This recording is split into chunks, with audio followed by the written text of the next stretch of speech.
and welcome to this week's episode of Roadmap. I'm your host, Rach, and today I'm really excited to welcome another external guest onto the show. Her name is Rose. She's a product lead at Bumble, and today we are going to be having a kind of side quest to some of the usual content that we talk about. And it's going to be an interesting one as we will be delving into the idea of product self-help books. Now, there's a lot of them out there. What we're going to do is really dig into that and essentially come up with our own version of it. But before we discuss why we have this idea, why we're deciding to do this from scratch and pretty much on a live podcast today, a live recording kind of, Rose, could you just give us a bit of introduction to yourself for the listeners at home? So what you do, what's your journey been like? How did you get into product management? Sure, yes. So my name's Rose and I'm a product lead at Bumble. So I manage a team of PMs. I have been in tech since I graduated, and for the first few years I kind of orbited around product management. So I was a management consultant. We were helping clients develop their products faster. And then I worked for a couple of companies where we did bespoke solutions for clients. And then I joined a company called Black Swan, and what they were trying to do was move from bespoke solutions that they made for single clients to productizing what we did and have a portfolio of products that we could license to people. And so that was my segue into true product management. I spent some time in a startup incubator as well, where I developed the product from idea to spin out, so developing that MVP. And then I became head of product at Moonpig, where we met, and I hired you into your first product management role very successfully. Doing all right. and so that's how I then came into sort of managing product managers and leading a team. Brilliant. What a journey. And yeah, thank you for coming onto the show today. So today's topic. So there's a lot of product management books out there. A lot which sell for a lot of money on Amazon and other websites, and many get talked about in everyday conversation as product managers, and they get referenced quite a lot. And they have this buzzword of, this is going to help your career. This is, if you use this, you're going to have a lot of success in what you do as a product manager. However, how seriously should we be taking these line for line, strictly following them? How useful are they? And I guess the reason why this topic has come about is a few weeks ago we did have a phone call and we were discussing topics for this episode. And this is where we had the slightly quirky idea of, how about if we just take all these product self-help books, evaluate the message, I guess, and actually really ask ourselves, do they help product managers? What is the reality of using these in everyday roles that we have? I think something that's really interesting is there's a lot of variety to what you do in product management, and there's often that kind of notion of, well, I've read this book and I've tried to apply it to my everyday job, but it's just not right. Is it me? Am I a failure as a product manager? And I think today we're going to tear that apart. We're going to give you a realistic handbook of how to PM, how to product manage, which should hopefully help a lot of you at home. And if it is, and if it's really successful, maybe we'll publish it, earn a bit of extra dollar. Exactly. So, product management is still an emerging discipline, right? And so I'm very grateful that there are people out there writing down and codifying, here's what this job is and how to do it. I think there are a couple of problems with the literature that's out there at the moment. And the first is that a lot of these books describe how you should do this job under ideal circumstances. A key example of this would be Marty Kagan's book, Inspired, which is a great book. He had to write a whole other book after that book called Empowered to persuade companies to let product people work like this, which I think points to the fact that there's a problem. I think that there's a problem when people read these books and they think, okay, this is how I should be doing the job. And then they find that they can't do it by the book in their environment, and they start to feel like they're not doing it correctly, or that something's wrong, or this is project management, this isn't proper product management, and they get very frustrated. The second issue I have with them, and this is not to disparage these books, I think they can be very useful, but they do cover about 20% of the job, which is the thinking behind how you make decisions in product, whereas the rest of the job, 80% of it, is other stuff that I don't see talked about anywhere. And these are the things which PMs are having struggles with, and there isn't really anywhere for them to go. And a lot of that is just really the people side of the job and the soft skills rather than the hard technical skills of how should I think about product. So yes, that's why we decided, what if we were to write a more realistic handbook to help product managers? What kind of thing would be in it? Yeah.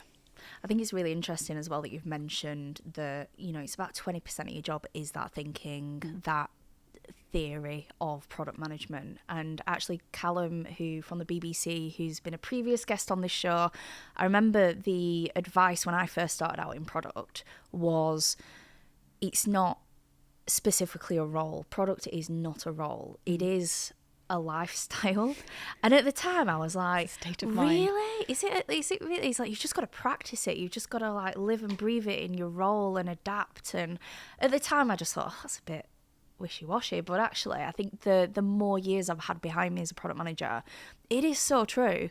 Like, no two companies are the same in how they practice, so neither should no two product managers. And I think this is where this book is going to be very interesting that we come up with. So where should we start? I guess the obvious bit is the title. Yes. I don't know if you've had a chance to think about... I've had a little think. Some ideas or...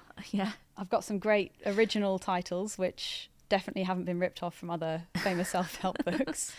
So should we take it in turns? Yeah. See what titles we got. Right, okay. Well, my first one is I've got Eat, Pray, Launch, because those are the two things that I do before a big go-to-market moment. Brilliant. So I've done a spin on Measure What Matters instead of Measure Practice, brackets to you and your role. So that's a bit of a long title, and if you can't tell already, I'm not that creative, but it'll catch on. I've got Zen and the Art of Cross-Functional Stakeholder Maintenance. Yeah? Yeah, I like Zen. Maybe you need to be Zen. Just shorten it to Zen. There we go. Nailed it. The Flexible Product Playbook. So instead of the Product Playbook or the Lean, I think Lean gets thrown about a lot as a product term. And I think it's been used that much that maybe we need to reinvent that and turn it into flexibility. Because that's what it's always meant to me. So maybe like the Flexible Product Playbook, where, you know, you take the bits that you need from that, because that is a useful book, but I wouldn't say that I've taken everything out of that book and adapted it to what I do every day as a product manager. So flexibility. I like that one. Yeah. How many more have you got? Because I've been on the train doing this. I've got hundreds. That was me. Oh, okay. I'm not that creative with puns. No, I think you kind of won with that last one. I've also got How to Win Engineers and Influence People. Oh, nice. Who Move My Metrics. Yeah. The Subtle Art of Not Giving a Delivery Date. That's a joke. You should give delivery dates. And the Life-Changing Magic of Managing Up. Nice. I like that. Yeah. The old buzzword, managing upwards. They decline in quality from then on, so that's where I'm going to stop. Right. Brilliant. So we've got the title. And I guess like any book out there, let's start with the basics. So what is a PM? What is a PM? Yeah, Rachel? in our opinion. Yes. Okay. Are you ready for this highly technical and sophisticated point of view on this? Yeah. Okay. So I've written down here in my notes, you are just a person trying to get things done, which I think is true. That's how I feel a lot of the time. So I think it's worth zooming out and thinking, why does the product manager job exist? Like, why do companies spend money having these people on the payroll? Okay. So I think basically that your job exists because the team, the squad that you're working with is very expensive. They're expensive resources. And essentially the company that you work for is investing a lot of money into these people to produce something. And so very roughly, you're trying to make sure that they're working on the right thing. And since there's a lot of uncertainty about what is going to work and what won't work, then you are attempting to guess correctly at least some of the time. And that's a lot of what the technical and thinking aspects of the PM books are talking about. Yeah, I'd agree with that. I think that it is that key there. It's about maximizing the value of the product that you work on. I think sometimes as a product manager or working in product, you do feel like you are at the core of everything. It feels like the buck has to stop with you, and you're in some ways the decision maker. And I think actually, for me personally, how I operate as a product manager is I like to flip that on its head. I do not want to make the decisions all the time. I'm quite a collaborative person naturally. And I think this kind of leads on to the next bit, where it's again being against that age-old stereotype of being the CEO of your product. I hate that terminology. Why do you hate it? For me, I think a CEO is there to make the big decisions and direct the company and to say, this is what we're working on, this is what I want the priority area to be, I would like this doing. Whereas I think as a product manager, there's elements of that, but I don't think you need to make the decision for everything you work on. I think you've got to have a lot of trust in the team that you work with.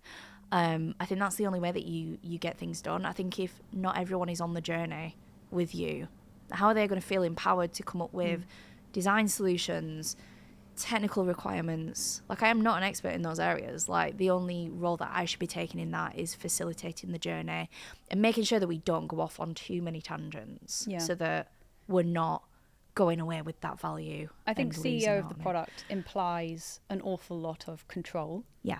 And that's power. how I read it. Yeah, it just feels like very powerful. And it's like I'm powerful in some ways, but I don't see myself as above anyone else. Like, everybody has a part to play in a squad. Yes, but it sort of implies or gives people the impression that you can just make a decision and then everyone else has to comply with it, which is very rarely the case. Yeah. In a product manager role. That's not how only it works. When it escalates and it gets really serious and a decision just needs to be made. Yeah, sometimes. Not every little thing. No. Not, like, what's the colour of this button? I want it to be green. That should not be the role, I don't think. And I think what you just said makes a great point about you're not really there to make all of the right calls yourself. You're there to make sure that the right decisions get made by a group of people.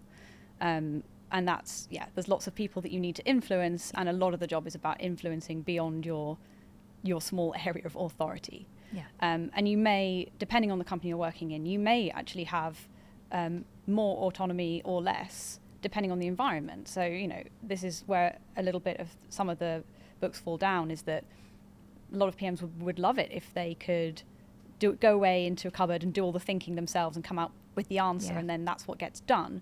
But if you work in a large bank or a highly regulated industry or all different kinds of product management jobs, that's not the way that your team works, and there's nothing wrong with that. If you find yourself in an environment where actually you have multiple constraints and you need to persuade a lot of people before you can get to a decision, that's very normal, and that's why it's important, I think, to think about those soft skills as well. Yeah. As a product manager that works on a regulated product, absolutely. I would also end up in prison. So I think we're talking about the topic here, or this chapter will be about autonomy and control. Yeah. Because what you described at the beginning there, saying, I feel you feel like the buck stops with you, is accountability. So PMs feel a lot of accountability for the results that they're trying to drive. Yeah.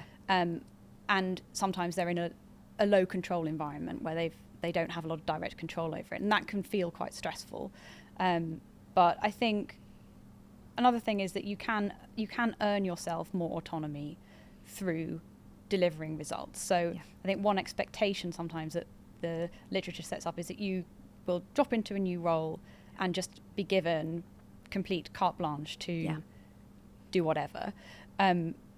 That's not true. But what's equally not true is that if you find yourself in a low autonomy environment, it's also that can change, right? You're not stuck there forever. Yeah. And so the key is to make sure that your team is shipping good stuff and you have some small wins, and that through that process of delivering good results and delivering good work, you can start to build up trust in your team, in your area, and you will find that over time you get more and more autonomy, and more people are coming to you with questions rather than with instructions. Yeah, exactly. I think it's really key as well about getting the right people involved at the right time. And that often comes up in product management. And actually, I'm kind of learning this at the minute, like knowing when a big thing comes up, when to involve the rest of the team, when to make sure that they've got enough to go off, that they can go away and make their own decisions and then re-collaborate on that. And it is a learning process because, you know, do you overshare that or, you know, but I think as a product manager, and that leads on to like another buzzword where it's like often you have to be like a cheerleader. You have to be really passionate, even if there's maybe things where it's like we have to kind of get around this problem with this solution and it's not ideal. It's like, how do you adapt to that? How do you learn from it? And how do you see the optimism in it? So I think cheerleading. I think that's a good point. A lot of your role in leading a team is just maintaining the kind of energy and morale of that team. That doesn't mean that you should be like a parent to the team and you've got to look after everybody's feelings and do all of that emotional labour, because that can be exhausting. Yeah. But I do think that you have to try and manage yourself as a PM and see the opportunity and maintain that optimism, as you mentioned, even if the circumstances can seem difficult, right? Because the job is all about problem solving, right? So there's whatever problem comes up, whatever obstacle comes in the way, if you're the kind of PM who sees that as an interesting challenge and thinks, okay, how can we get around this obstacle? How can I move this obstacle out of the way? Or, okay, there's a new constraint now. How can we find a clever way around that? That's the kind of energy you bring to the team. And then it's infectious, right? And then other people will feel that. And you can get more out of other people and get the best out of your team if you go in with a positive, energetic attitude. Not saying it's easy. No. That it's hard to maintain that every single day. And you don't want to be the only person doing that. But I think just going into it with a positive mindset is very, very helpful. Definitely. For sure. I think another part is, and we did discuss this the other week, like delivery is not a dirty word. It's not taboo. It doesn't mean you're a failure as a PM if all you do is delivery-based things.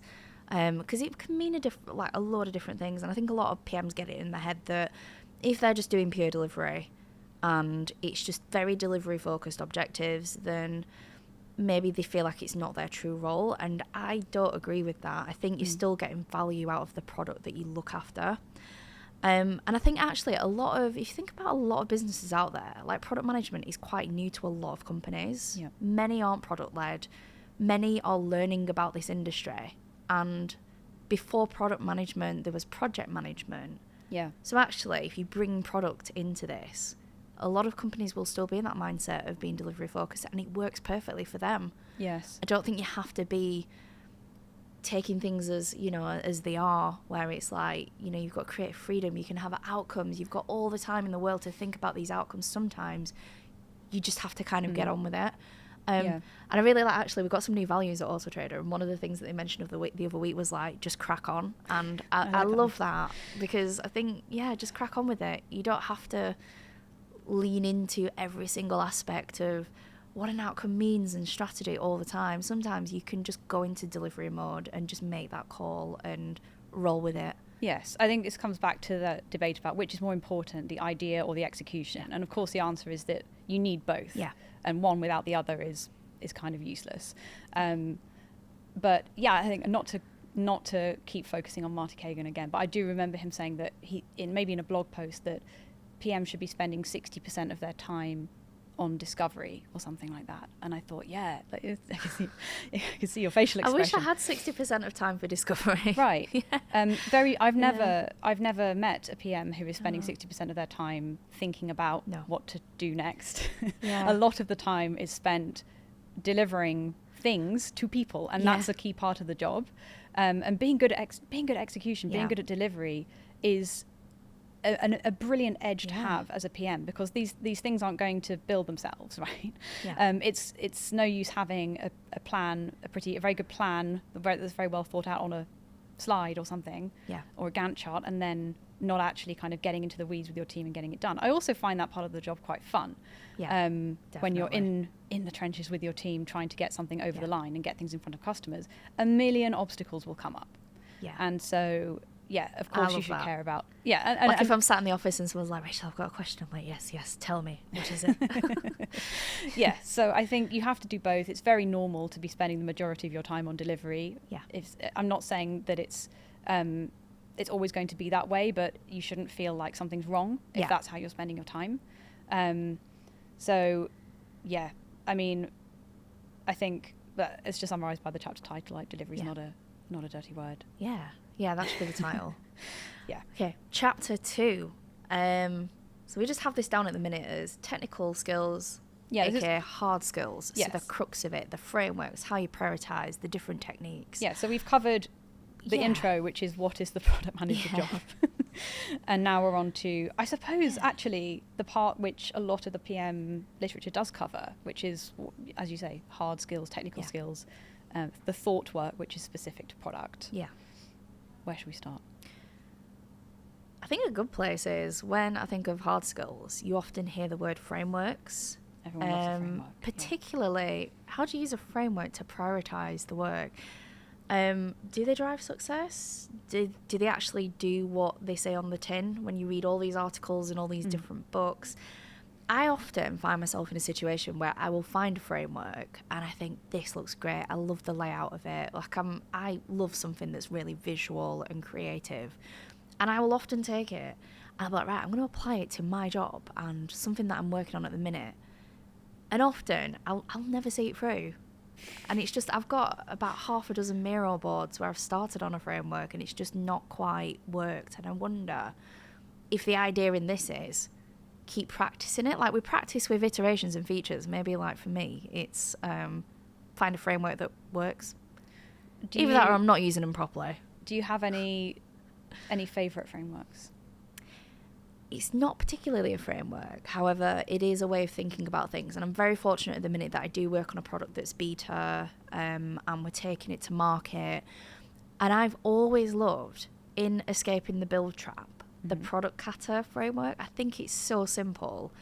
And it's just that idea of, okay, what's the first thing that you need to start with? What's that first step? Without thinking of the vision or the future. And often you have to think about it on a beta product. Is like, what's the next little bit that you can chip away at? What are you going to learn from it? I am a big advocate for, if we're launching something and we might think it's a bit risky because we just don't know the advantages of it or the success, what metrics do we put in place? How do we learn collectively as a squad, as a team? And I think that's helped me have conversations then with other people in the team when we're thinking about what the design's going to look like. So yeah, that's something that actually it does work, and I have put it in practice. Yeah, I think you've just said something there which to me summarises the answer to this question of what a framework's good for, which is, you said it helped me have a conversation with the team. Yeah. So, I mean, frameworks are ways of classifying different ideas or initiatives or prioritising them, right? So you use a framework and you can come out with a ranking of here's the priority order in which we should do these things, or you can classify things in a kind of 2x2 grid and decide which things you should do now versus later or never do, and according to the investment and the output. So they're good for organising your thoughts. They're good for sense checking your own thinking and trying to be a little bit more objective about what's the right way to use this team's time and effort. Yeah. Having said that, I think in practice, what they can be, that none of them are perfect, right? Because you're still having to make subjective judgments when you're classifying or scoring the different ideas that you've got. So really, they are useful for having a conversation with your stakeholders and with the team about why we should do things in this order, or why it makes sense to work on this idea and not this idea at the moment. And that's the main thing I think they're useful for, other than sense checking your own thinking. Yeah. But for sure, I think one point against frameworks is that if you strictly go by a framework, I think they can lead you in the end to produce quite a bad product, because there are, for example, like we've all seen products as product people now where there's something really annoying about it, or there's some little flaw, and you just know that will never come to the top of the list if you're using a prioritization framework, because in terms of the impact on business metrics or even customer metrics, that thing is probably quite small. So if you're really, really rigid about using frameworks to prioritize absolutely everything, there is a load of stuff that you will never get done, and and you won't end up with a product that you're proud of. So you should also feel free to break the logic of a framework sometimes and just fix something if you think it needs to be fixed.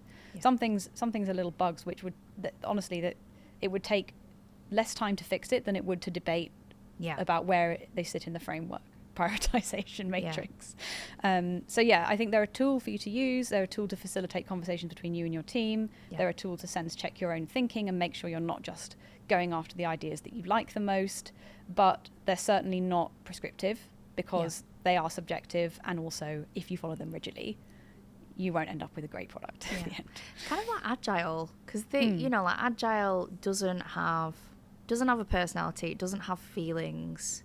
It's like, do you know, like a suit is a suit or an outfit is an outfit, and it depends on the person wearing it to really show that off. That makes sense. It makes sense. I think some structure is better than none. I think is the point we're making here. But if you try to rigidly adhere to a structure, you might find, as you said at the beginning of this section, it breaks down when it meets the messy reality of your product, and you can't quite make things fit into the framework, right? For sure. Definitely. I guess the next point as well, and this kind of leads on to that, because I think a big part of prioritization and what you want to get out of products is that data side. And for me as a product manager, data is so important. I come from an analytics background, so I'm always going to have that mentality in my head of, okay, what data would we look at for this? And I think it's so important. I think this is where the CEO of product doesn't work again, because I've found that when it comes to data and being data driven, I don't just want to be directing the team in that. I want to involve the team from the get-go when we have a new feature, when we have a new idea, bringing them into that and making them feel empowered to know what we're looking for in terms of success. So whether you work in tech, design, delivery, like how do we get together and we say, right, well, this is the North Star metric, like there's always an objective, but within that, if we're about to launch this feature from everybody's different angles, what is it? What we're hoping to see? What do you want to see out of that? And then working with analytics and having an analyst to support you in that. I think, again, community-minded kind of spirit, rather than me just saying, right, I want to get 30 bips and I'm going to make a lot of money and the consumer's going to be really happy about it. Actually, within the depth of it, for me, I think this, again, is where the CEO product thing doesn't particularly work. I don't know about you, but... I think the theme of using data and being data driven is well intentioned. So the idea of being data driven is to be more objective rather than subjectively going on your gut feel. I think the problem is that when the data that we're talking about is usually the transactional data from within your organization. So it will tell you what's happening right now, and it will tell you what your users are doing now and how they're using the product. But it won't tell you what you should do about it. And also, it doesn't show you, I think, it's sometimes when we're talking about numerical data, it excludes from the definition data from outside your organization, which can be anecdotal data, or where the zeitgeist is moving, or what your competitors are doing, or general trends in the market. Or a story that a particular user told you, or things that people who are not your users are doing, like people who aren't your customers yet because they're not already using your product. So there's a real limit to how much insight you can get just from staring at patterns in the transactional data within your company. It's certainly better than having nothing to go on whatsoever, but it's still open to interpretation. And so I still think there's always going to be an amount of subjectivity involved. And that speaks to what you just said about the collaborative piece, is that it's important to bring different perspectives on where we should go next into the conversation. And often the data isn't going to be a great arbiter of which of those paths you should take. So what are we saying here? We're saying don't not use data. But it's not going to tell you what it's not going to be the answer hidden in the data somewhere. It's just going to tell you, here's how your users are using your product right now, and it's not necessarily going to tell you what you should do. And you can see that in the way that people can have wildly different interpretations of the data. So I'm trying to think of an example, but sometimes for example, like if people are spending. I remember somebody told me this anecdote about they found in some data that people were spending a lot of time on a particular page on their site, and there were two different perspectives on that. Either it showed, we should definitely like put more stuff on that page because people are spending a lot of time there, it must be good. And then the opposite perspective was which turned out to be correct in the end when they looked at some of the recordings of how people were using the site, is that people were getting stuck on that page because they couldn't work out what to do. And so or equally it's like, so let's say that example, like people are dwelling a lot on a particular area of your website. It doesn't necessarily mean that's good or bad. It depends on what you're trying to achieve. So people might be spending a lot of time there, and that's quite normal because they want to check everything over and make sure everything's right before or they're reading something. Like that can be absolutely fine. Or it might be because they are getting stuck. It depends on your interpretation of what's actually happening. So that's a very, very banal example of how the data alone can't really give you the answer about what you should do. But also we shouldn't be blinded by just raw numbers and data from inside the organization. You have to look outside as well.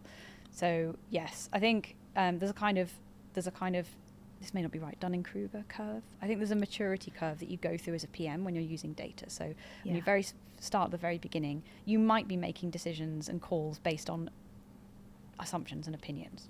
And then you go through this phase of developing your skills and using data and figuring out that you can run all kinds of interesting queries and get all this information back. And every time you get the information back, you just have another question, and you're trying to gather as much knowledge as possible before making a decision. And that can often be because you love having the information, because information is power, but it's actually quite scary to still make a decision off the back of it. So you're trying to use it to figure out what is the objectively right thing to do. And then I think eventually you reach a level of maturity where you use data to find the biggest opportunities or to figure out what's going on, but actually you're making a lot of decisions because of pattern recognition. Like you've seen the same kind of pattern before, or you've got a mental model about how to solve this kind of problem, or you have absorbed over the years so many principles around how users behave and behavioral design and good UX that you don't really need to dive down into the details of all of the clickstream data anymore in order to know what the best approach would be from first principles. But even in that situation, like the rest of your team might not be there yet, so you might have to use the data to tell a story about why we should go in this direction or why we think we should do this. I think that's why storytelling is so important, how you bring that to life, how you,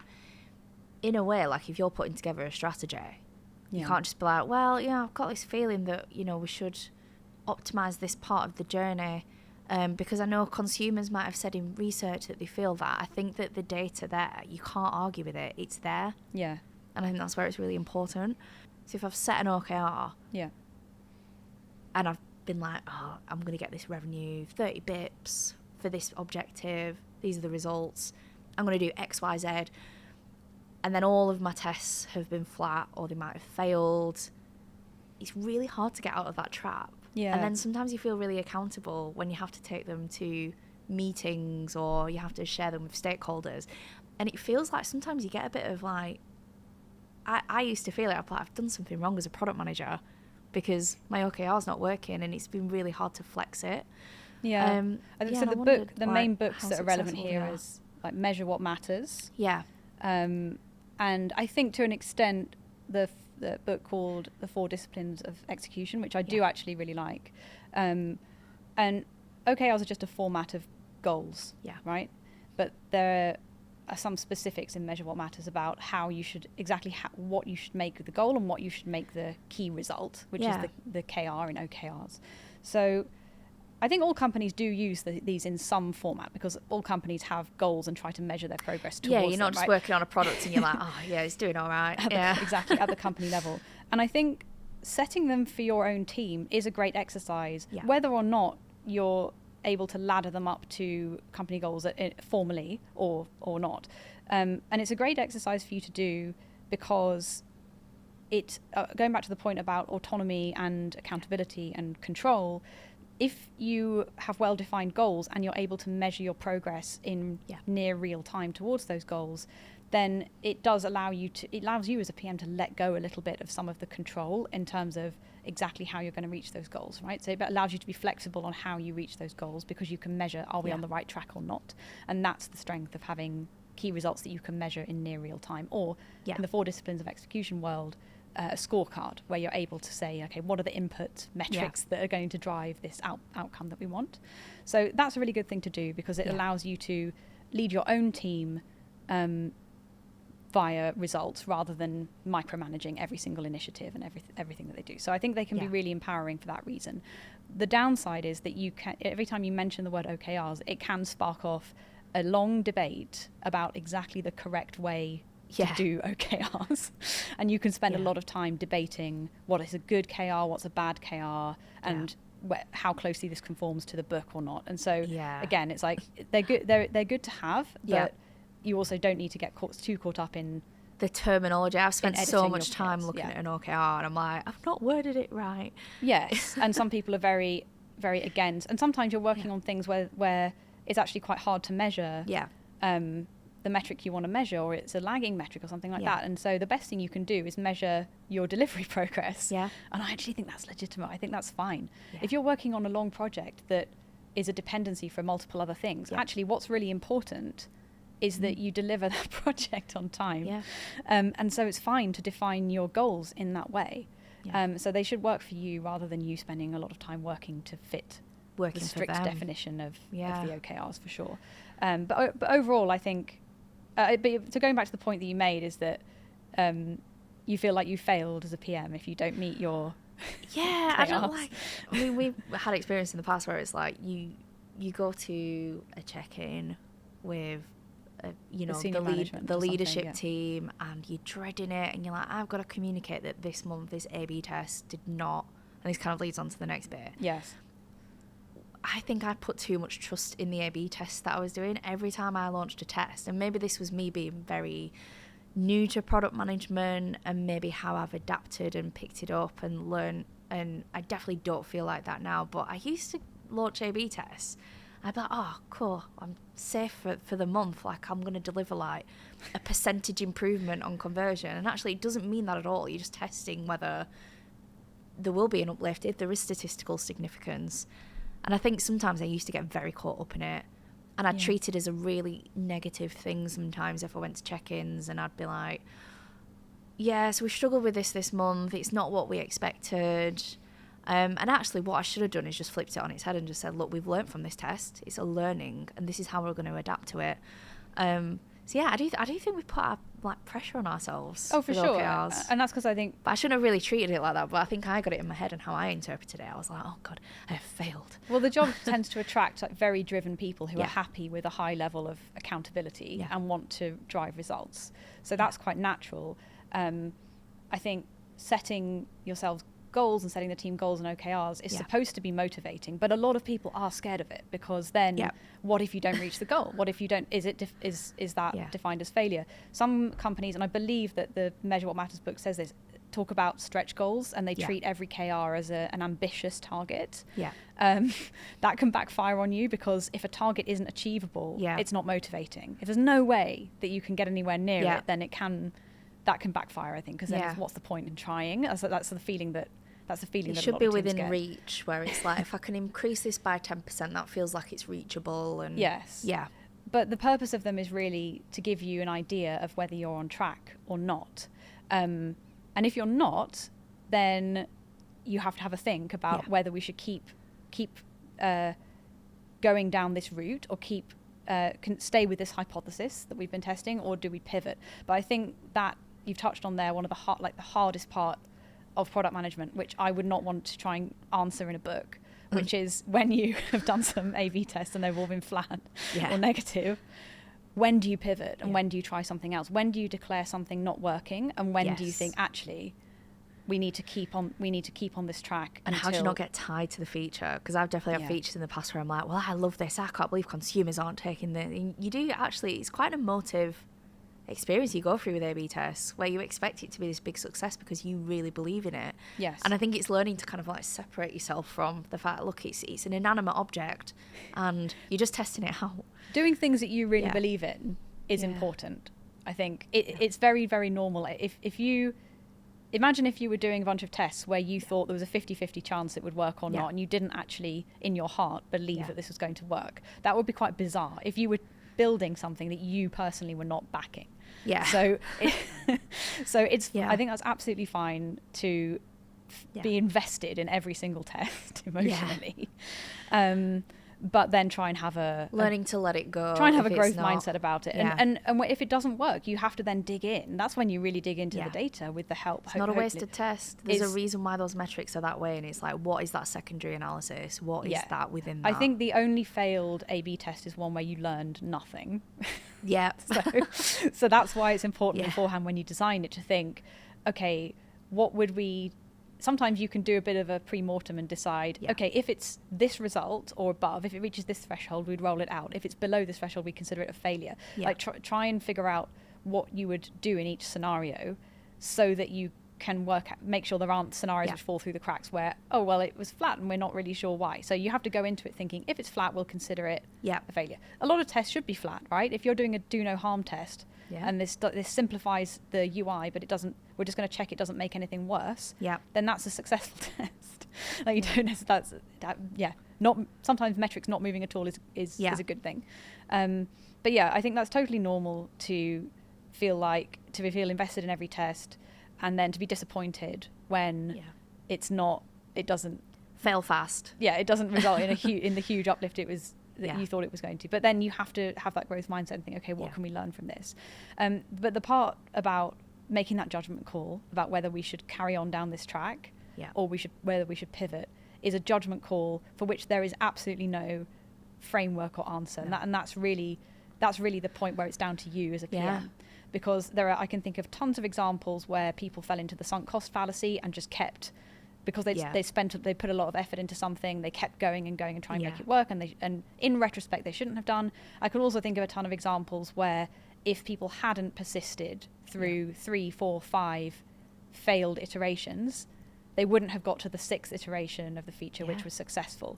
And I think this is something that confronts PMs all the time, especially when they're trying to be lean, as you say. So they're trying to build an MVP of a feature to test a hypothesis, and the user or customer response is kind of not much of a reaction because what you built was really minimal. Okay, what does that mean? Does that mean we should keep going and and improve the feature and iterate on it, or should we take that as a signal that this is not worth investing in? And that's just a judgment call that you've got to make. And that's what the point where I think obviously other data and evidence really helps you there. If you've got a high conviction from other evidence that the problem you're solving is important, then you should keep trying to solve it, and maybe not just not get wedded to a particular solution. As you said, a failed test is a learning opportunity.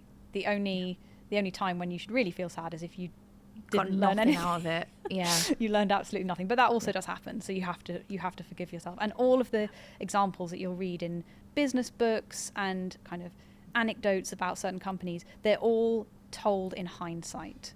So they're all told with the benefit of hindsight, knowing the outcome, and you're able to say, if we needed to persist through all of those failed tests until we got it right, or hey, I wish we hadn't spent all that time working on this feature that was going nowhere, and then after a year we sunsetted it.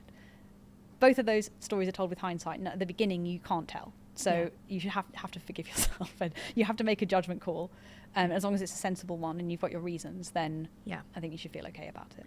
I think this kind of leads on to the next chapter about how you handle these things. So I think it's great having all these technical skills, picking that up, that kind of thing. But I think that a huge thing, and it is a kind of case of like, you can't teach behaviour, you can't teach how people act or react to things.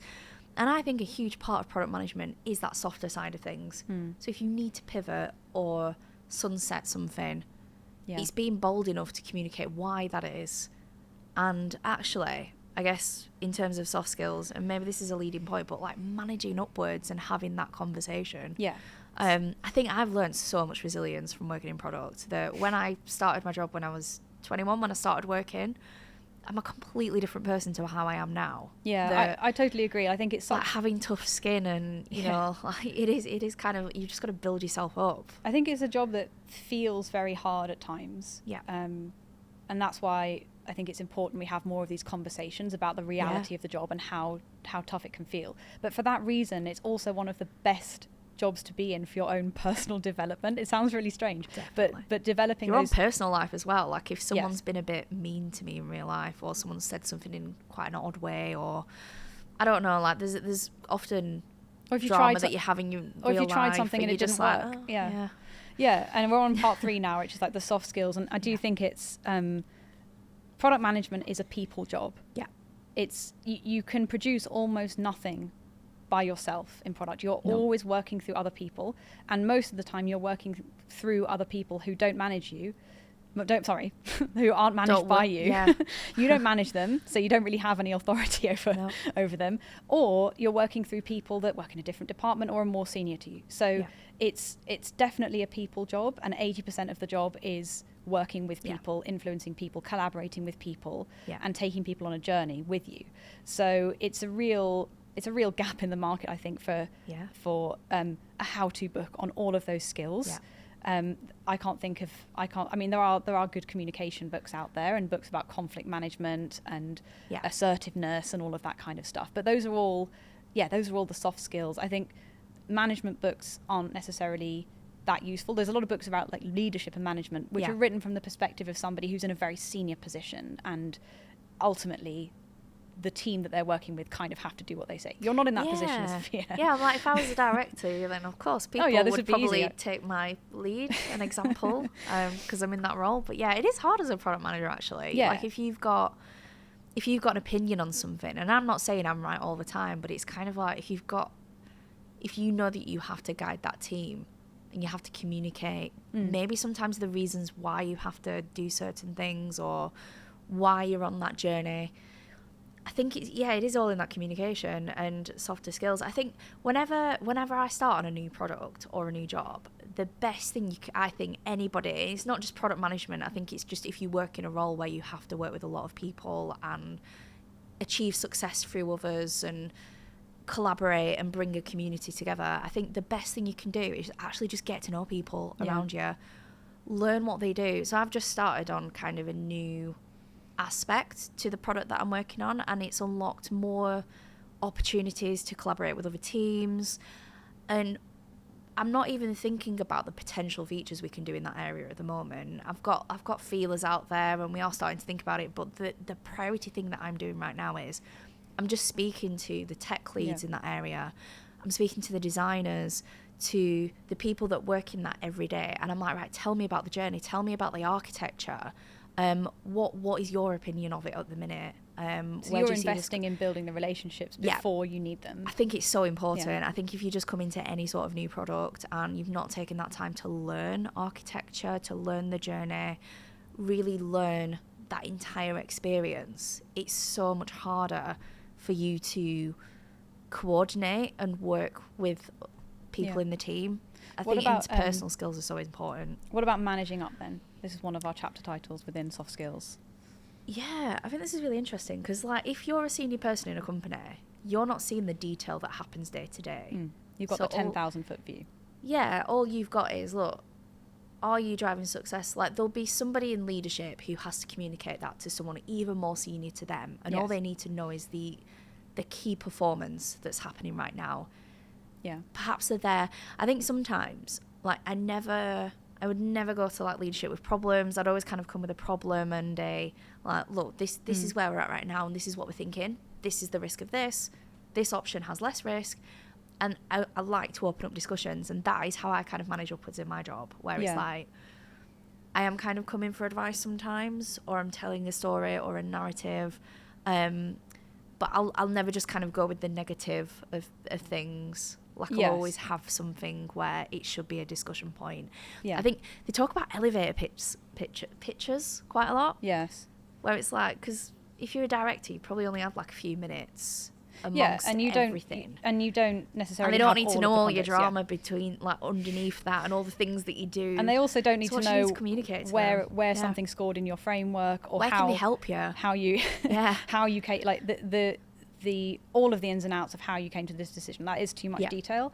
But at the same time, when you're coming to senior person, even with your roadmap or a plan or something, not necessarily a problem, you're kind of asking them to give you cover and sign off and approval for what you're doing. So they need to feel good about that. They need to feel comfortable that they have just enough information to make sure that decision or that choice is good. So yes, just giving them the right information and as objectively as possible, but also you have to make your recommendation. I think the worst a failure mode is to go to a senior person with asking them to make a choice between two options and not asking them to make the hard choice instead of you. So ideally you would go with a recommendation of what to do, explain why, and I think that's how you would deal with those situations. And quite often as well, if you're not saying, look, this is what I believe in, this is what I think we should be prioritising next because of these reasons, if you don't do that, if you're not very proactive, more often than not in a lot of companies, leadership will just make that decision for you. They will just come in and they'll be like, right, well, I think let's just do this. And that is then how you become, I mean, some product managers might be happy with that, but I guess it depends on the type of PM that you are. But I think you are there to be trusted, to be proactive with that aspect. And there's a lot of the things that you can do to build that trust and credibility as well.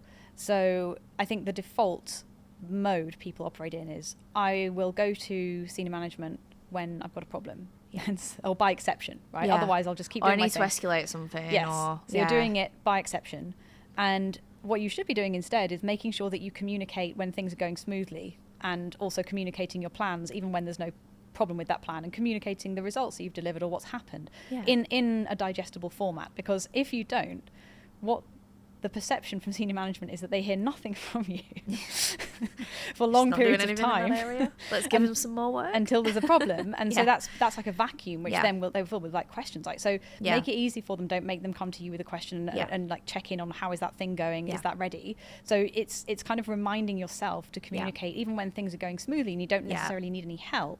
Just making sure that you communicate in an appropriate length updates. You don't need to do a Slack message every hour or anything like that. But I think, and actually asking questions, like very like even curiosity questions. Where like today I messaged my product director and I was like, right, if we're working on this new feature, I wonder if we need to consider a new metric or how we calculate something. And it just kicked off a really good conversation because it might not have been necessarily something that we'd thought about yet, but it ended up being like a really good chat about, oh, actually, that's really interesting. And it's just little nuggets of things where it's like, it shouldn't be on leadership to think about things all the time. We all have a part to play in the company, and leadership are there to guide you and to give you advice and maybe coach you through certain things. Or if it's really serious and like it needs to be a business decision, fair enough. But you should have that empowerment as a PM to do that. For sure. And you can only learn through practice as well. I think a lot of this is that.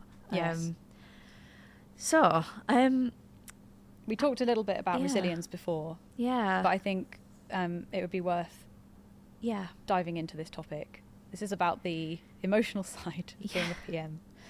And you mentioned that you feel like it's taught you a lot of skills. But I think this is an area where we should talk about it more because, as I say, I think there are a lot of PMs feel sometimes that they're struggling and they're not sure if that's because they're doing the job wrong.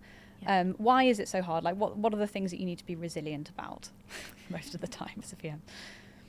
I think the first thing is, I think it's what we talked about before, where it's like, just because you think a test has failed or it's not what you're expecting, let go of that. Actually look at it from a higher perspective, look at the bigger picture. There is never going to be a product that you work on in your career that it's going to be quite rare, that's just constantly churning out success things.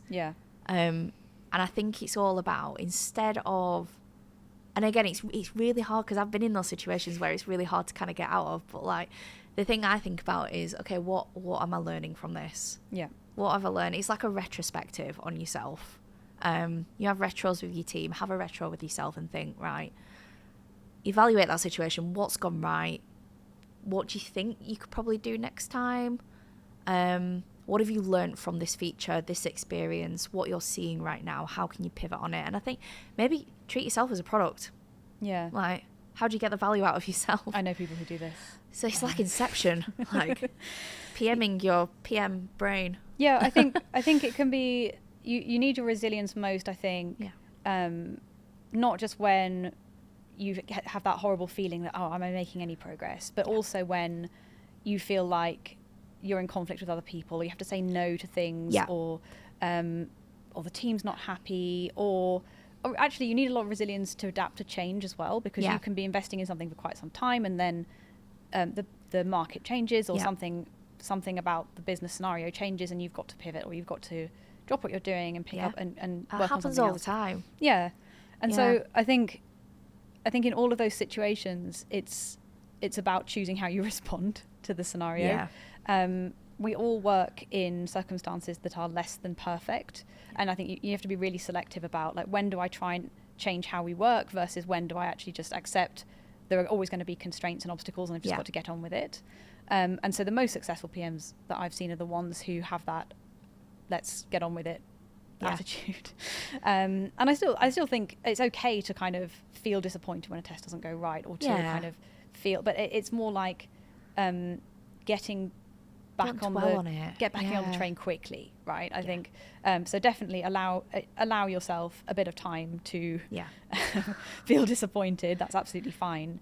Embrace people around you as well, because there might, there'll be people in design, people in tech who had expectations of things, and it's like, actually just work together, like, embrace one another, support one another. That's what it should be. I think that's what a successful squad looks like.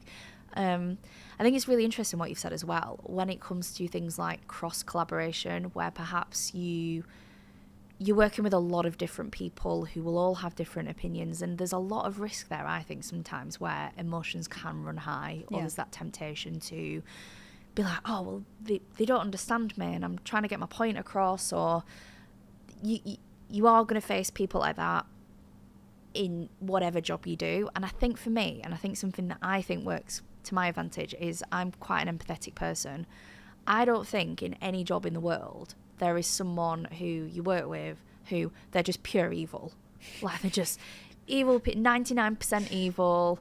Everything they do is with cruel intentions. Nobody comes to work to do that. Everyone has a good intention at heart. And I think that everyone wants to succeed. Everyone wants a product to succeed, or the business. And I think having empathy and understanding where another person is coming from, being open with viewpoints and discussions, really helps you get to a better conclusion quicker. Yeah, I think, and it's something that's like really encouraged here as well. I think everyone's like, I'm quite fortunate that we are encouraged to be quite open and we can share how we feel. I think something that makes the role quite hard sometimes is that a lot of PMs are very ambitious people, and quite often overestimate what's reasonable to achieve, and underestimate how hard it's going to be. And that doesn't mean that you should drop your ambitions, but I remember this was something that definitely affected me earlier in my career, where I thought the bar that I had to meet to meet the definition of success was this high, really, really high. And it was great to have that ambition, and a lot of people are motivated by it, but then it kind of makes it so that it's almost impossible for you to feel good about what you're doing. And I read not a product management book, but I did read a book recently which talked about the merits of aiming for average, and it was basically saying that if you'll be more successful over the long term if you are consistently average, rather than if you set a really high bar for yourself, which then you'll worry about not meeting, and be too perfectionist, or you'll procrastinate something, or it will generate a lot of fear of failure in you. So I think, what am I saying here? I don't think you should not be ambitious, but at the same time, I think you can improve your own resilience by really moderating. Of course, you would love to achieve like a massive, great big result for the company and hit out of the park, and that's what you daydream about, and that's what you're in your fantasy mind. Like, I'm going to ship this feature and it's going to go absolutely viral. People are going to love it immediately. And that's great to have that optimism, as we discussed. But also, if you have a little win, is still a win, and you should take it, right? Or I think you can be hopeful, but also be realistic. And sometimes it's about just like moderating your own expectation of yourself, because this is a really, really hard job.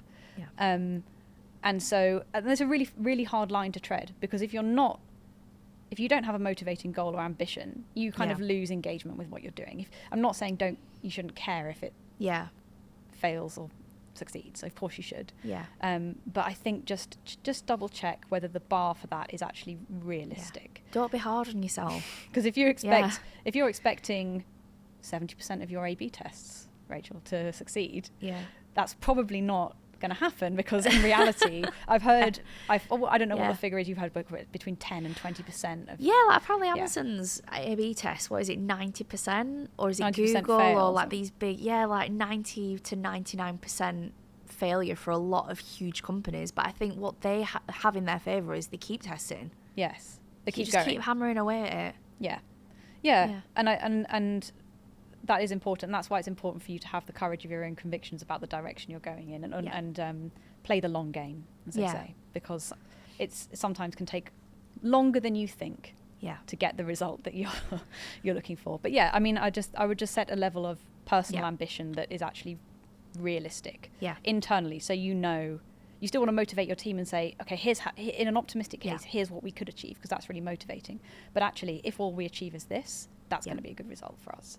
Yeah, exactly. And I think this is why it's really important that there probably needs to be more forums and books or tools out there that actually talk about that softer skill of being a PM. And I think, like you said, like I don't know many areas where this gets talked about a lot. So are there any books that aren't necessarily PM specific that you would actually recommend if you want to become a better PM? I would say more psychological books, so like behavioural psychology. I think understanding what makes people tick and how to, I guess, manage. I think mindfulness is a really good one, because it's something that everyone should be practicing in their everyday life. And I think that having that space to do that will actually help you, and not just in product management but in other jobs. And I think that I'd probably recommend that rather than, this has got product management on the title, therefore I must read that. Maybe look at other books that exist out there. Yeah, I like books about psychology as well, because if you're working on a product that is used by people, it's very useful to understand more about. You can't argue with psychology. About how cognition works, about how people process information, about behavioural psychology. But then those books are also useful for the 80% of the job we've discussed, which is working with people and understanding how your not just your users, but the people that you have to work through and with to get things done. Definitely. And then I think like general books on communication, storytelling. There's some good books on workshop facilitation. One book I like that was introduced to me by another former Moonpig colleague of ours, Camilla, is Orbiting the Giant Hairball. Oh, right, I can't remember the author's name. I should have looked this up beforehand, but it was written by someone who worked at Hallmark Cards.